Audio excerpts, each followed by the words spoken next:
সত্যিকারের গুরুত্বপূর্ণ আমল, যার ওপর সমস্ত জীবনের আমল কর্ম নির্ভরশীল, সেটা হচ্ছে খাতেমা, সমাপ্তি।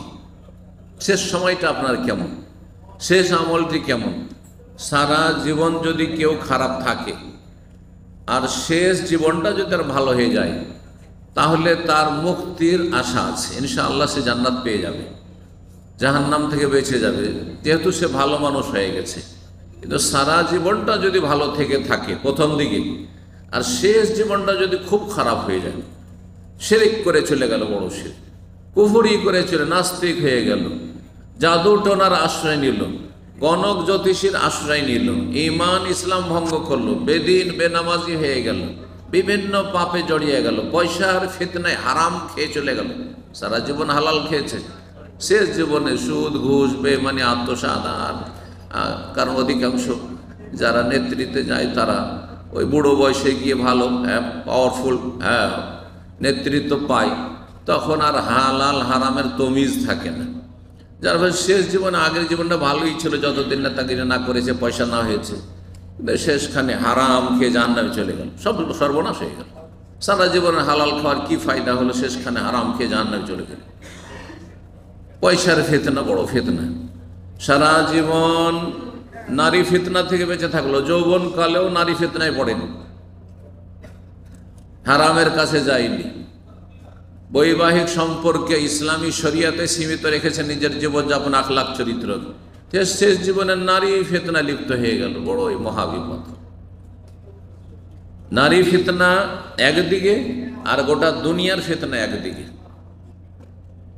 একজন মানুষের দুনিয়াতে মেলা ফিতনা আছে, পয়সার ফিতনা, নেতৃত্বের ফিতনা, আর তারপরে বিভিন্ন রকমের ফিতনা, এই সোশ্যাল মিডিয়ার ফিতনা, ইন্টারনেটের ফিতনা, আর সুস্থতার ফিতনা, মেলা ফিতনা, ফিতনার শেষ নেই। দুনিয়া মেলা ফিতনা রয়েছে, সব ফিতনা এক পাল্লায়, আর এক পাল্লাতে শুধু নারী ফিতনা।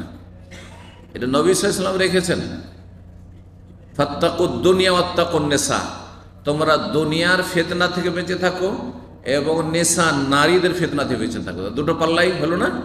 এক পাল্লাতে গোটা দুনিয়ার মধ্যে শুধু নারীকে রাখা হয়েছে, নারী ফিতনা, আর এক পাল্লাতে রাখা হয়েছে নারী ফিতনা মানে কি, বেগানা নারীর সাথে যদি আপনার নাজায়েজ হারাম নোংরামি সম্পর্ক হয়ে যায়, জেনা ব্যভিচারের সম্পর্ক হয়ে যায়, পরকীয়ার সম্পর্ক হয়ে যায়, এটা বড় ফিতনা। ভালো ভালো মানুষের বিবেককে একেবারে শেষ করে দেয়, বিবেকহীন হয়ে যায়, অন্ধ হয়ে যায় মানুষ। ফাত্তাকুদ দুনিয়া, দুনিয়ার সমস্ত ফিতনাতে বেঁচে থাক, ওয়াত্তাকুন নিসা, এবং বিশেষ করে নারীদের ফিতনাতে বেঁচে থাক। নারীদের ফিতনায় বনি ইসরাইল, মূসা আলাইহিস সালাম, ঈসা আলাইহিস সালামের জাতি ধ্বংস হয়েছে, হাদিসে রয়েছে।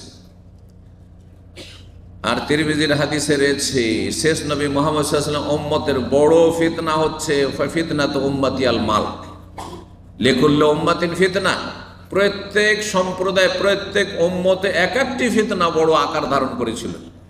আর এই মুসলিম সমাজের সবচেয়ে বড় ফিতনা হচ্ছে পয়সার ফিতনা। কোথা থেকে ইনকাম, কোথায় খরচ, এই দুটোর জবাব দেওয়ার জন্য প্রস্তুত থাকতে হবে।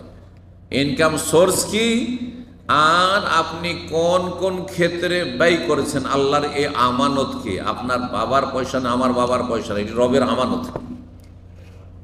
এক হাত থেকে আর এক হাতে আল্লাহ দিয়ে থাকেন, কখনো আমার হাতে, কখনো আপনার হাতে, কখনো আমিরের হাতে, কখনো গরিবের হাতে।